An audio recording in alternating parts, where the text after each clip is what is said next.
এবার আমরা চলে যাব সংসদ ভবন এলাকায়। সেখানে আছেন সহকর্মী শফিকুল ইসলাম। ১৬ বছরের শাসনের ঐতিহাসিক অবসান ঘটে ৫ আগস্ট। প্রতিবাদের উত্তাপ তখন রূপ নেয় জনবিপ্লবে। সংসদ ভবন এলাকাও ছিল এর কেন্দ্রস্থল। সেখানে শফিকুল ইসলামের কাছে আমরা চলে যাচ্ছি। শফিক, সেদিনের সেই ৫ আগস্ট ২০২৪-এর যে বিপ্লব ঘটেছিল, সংসদ ভবন এলাকা জুড়ে যে জনস্রোত নেমেছিল, সেদিনের বিষয়গুলো যদি আপনি জানাতেন। আসিফ সুমিত, ধন্যবাদ। আপনি জানেন জুলাই আগস্টের ২৪-এর এই দিনে একদিকে চলছিল সরকার ঘোষিত কারফিউ, আর একদিকে ছাত্র জনতার যে মার্চ টু ঢাকা সরকার পতনের এক দফা দাবিতে সেটি চলছিল। সকাল থেকেই ঢাকার রাজপথ ছিল থমথমে এবং বিভিন্ন জায়গায় ছাত্রদের সঙ্গে প্রশাসনের লোকজনের সঙ্গে বিভিন্ন সংঘাত চলতেছিল। এর মধ্যে যখন দুপুরবেলা তারা খবর পান ফ্যাসিস্ট শেখ হাসিনা সরকার হেলিকপ্টারে করে পালিয়ে গেছেন, এরপর কিন্তু রাজপথে হাজারো লক্ষ লক্ষ ছাত্র জনতার জনস্রোত নেমে আসে এবং সেই জনস্রোতের একটি অংশ প্রবেশ করেছিল এই জাতীয় সংসদ ভবনে। গণভবনের বিপরীতে সেদিন এই সংসদ ভবন হয়ে উঠেছিল জনগণের ভবন। সেদিন এই জায়গায় এই চত্বরে মানুষ এসেছে, ছবি তুলেছে, ভিতরে প্রবেশ করেছিল। তারা সেই সংসদের যে এমপি মন্ত্রীদের চেয়ার, সেই চেয়ারে তারা বসেছেন, সেলফি তুলেছেন। ভিতরে পুকুর রয়েছে, সেখানে তারা গোসল করেছেন, সাঁতার কেটেছেন এবং তাদের মধ্যে একটা উচ্ছ্বাস উদ্দীপনা ছিল।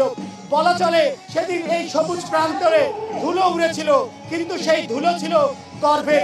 এবং সেদিন জনগণ তাদের যে আনন্দ উচ্ছ্বাস সেটির মাধ্যমে বুঝিয়ে দিয়েছিল যে এদেশের মানুষ ঘুমায়নি, এদেশের সব কিছুর দাবিদার জনগণ। যখন জনগণের উপর কোনো অধিকার খাটানো হয় বা কিংবা শাসনের নামে শোষণ করা হয়, তখন জনগণ কিন্তু দমে থাকেন না। এই মুহূর্তে ঠিক আমার সঙ্গে এই সংসদ ভবনে এসেছিলেন এমন দুইজন রয়েছে, তাদের সঙ্গে কথা বলবো। আমরা প্রথমেই একজন সঙ্গে কথা বলতে চাই, তার নাম খোরশেদ।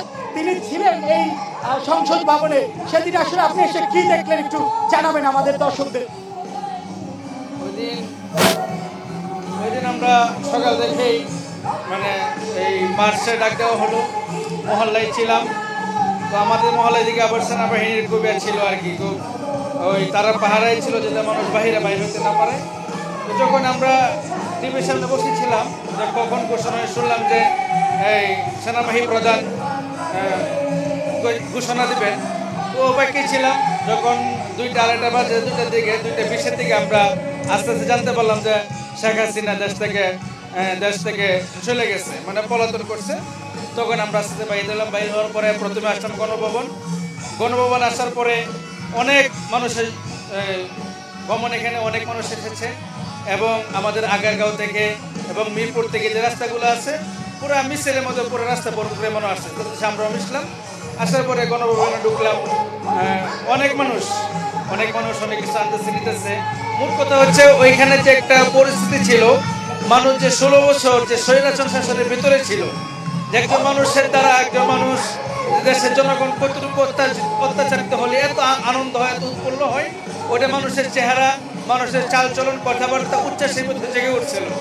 আসলে আমরা ওই দিন নতুন করে, আমরা তো 1971 দেখি নাই, কিন্তু গত 2024-এর আগস্টের 5 তারিখে আমরা কেমন জানি লেগেছে, আমরা ওই 1971-এর সেই জয় উল্লাস, স্বাধীনতার যে স্বাদ, সেটা আমরা উপভোগ করতে পেরেছি। ওইখান থেকে আমরা এই সংসদ ভবনে এসেছিলাম। এগুলি ঠিক একই রকম মানুষের উচ্ছ্বাস, মানুষের উৎপল্ল, যে গণ অভ্যুত্থানের ছাত্র জনতা এবং সারা বাংলাদেশের আম জনতা সকলের একত্রিত হওয়ার পরে যে আমরা স্বাধীনতা অর্জন করেছিলাম, সেই জুলাই মাস থেকে আমরা শুধু জুলাই মাস হিসেবে বলি না, এটি শুধুমাত্র ক্যালেন্ডারের একটি মাস নয়, সেটি আমাদের বাংলাদেশের একটা গর্বের মাস, আবেগের মাস, ভালোবাসার মাস। যে জুলাই মাসের ভিতরে বাংলাদেশ একটি নতুন স্বাধীনতা পেয়েছে এবং আমাদের হাজার ছাত্র ভাই, আমজনতা মানুষের রক্ত এই আপনার স্বাবলম্বিত হয়েছে, যে আমরা রাজপথে রক্ত ঢেলে দিয়েছি।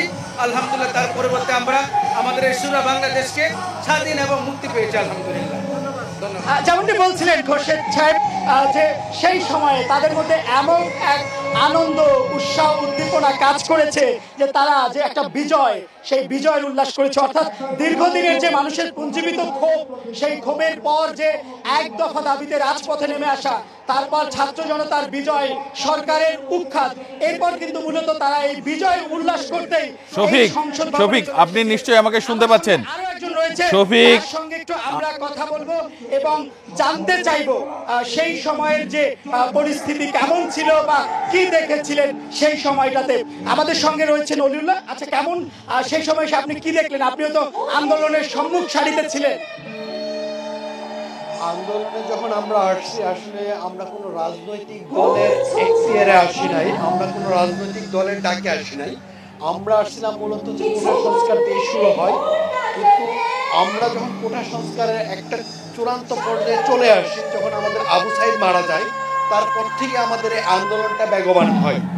তো এই দিক দিয়ে এই আন্দোলনটাকে আপনার দামানোর জন্য স্বৈরাচার হাসিনা তার লাঠিয়াল পুলিশ বাহিনী বলেন, র্যাব বলেন বা সেনাবাহিনীর একাংশ কিছু আছে গোষ্ঠী, তাদেরকে দিয়ে আমাদের উপর বিভিন্ন রকম নির্যাতন, অত্যাচার শুরু করে।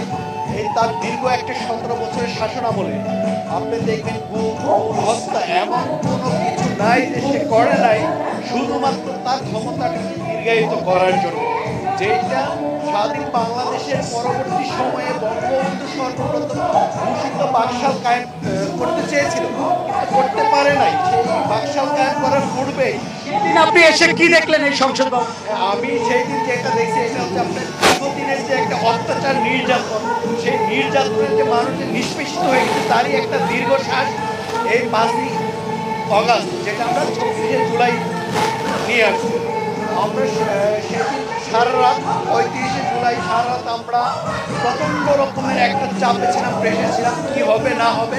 আমাদের 6 তারিখ ঘেরাও করার কথা ছিল, আমরা এটা 5 তারিখ নিয়ে আসার পর আমরা বিভিন্ন জায়গায় কমিউনিকেশন করতে থাকি। ঢাকা কলেজে এক ছোট ভাই, সে আমাকে ফোন দিয়ে বলতে, ভাই আপনি কোথায় আছেন, এই মুহূর্তে চলে আসুন ক্যাম্পাসে। আমি ক্যাম্পাসে গেলাম, যাওয়ার পর মোটামুটি আমাদের সিদ্ধান্ত যে আমরা আগামীকাল সকালে যাব এবং কে কোন দিক দিয়ে যাব, আমাদের মোটামুটি রুট প্ল্যান পরিকল্পনা হয়ে গেছে। আমি ওই পরিকল্পনা মাফিক ওই ঢাকা বিশ্ববিদ্যালয়তে আমি চলে আসি, সেই মিরপুরে এসে হচ্ছে আপনার নতুন যে থানাটা হচ্ছে পল্লবী থানা, তার পিছনে একটা আবাসিক আছে, ওখানে আমি ছিলাম আত্মগোপনে। ওখান থেকে পরবর্তীতে সকালেই 8টা সাড়ে 8টায় বের হয়ে রাস্তায় পাইচারে পরিবেশ দেখার চিন্তা করতেছি। যখন সময় গড়াচ্ছে, বিভিন্ন জায়গায় যোগাযোগ করছে, অনেক জায়গায় যোগাযোগ হচ্ছে, আবার কোথাও হচ্ছে না। এদিকে আমরা দেখলাম যে শহীদ মিনারের ছাত্র আমাদের যারা ছিল আন্দোলনকারীরা, তারা শহীদ মিনারে আসতে গেলেও পুলিশ বাহিনী প্রচণ্ড রকমের তাদেরকে গুলি করে রক্তাক্ত করে। ঠিক তার কিছুক্ষণ পরে আপনার কর্মনায় পীর সাহেব যিনি আছেন, উনি আসবেন। তারপরে আমরা রাস্তায়, এরপর আপনি সংসদ ভবনে আসলেন, এসে এরপরে হচ্ছে আমরা যখন রাস্তায় নেমে আসি, আমরা এখানে ঢুকে যাই।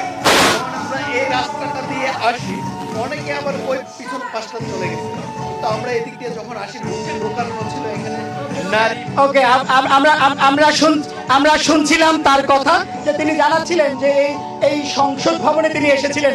বাংলাদেশের ইতিহাসে একটি মাস রয়েছে, যে মাসটি সুদীর্ঘ 36 দিনের, অর্থাৎ জুলাই মাস, যে জুলাই মাস 36শে জুলাই পর্যন্ত ছিল। এবং আজকের সেই দিন, যেদিন গণ অভ্যুত্থানের মাধ্যমে রাশিবাদী সরকারের উৎখাত হয়েছিল এবং জয়ী হয়েছিল ছাত্র জনতা।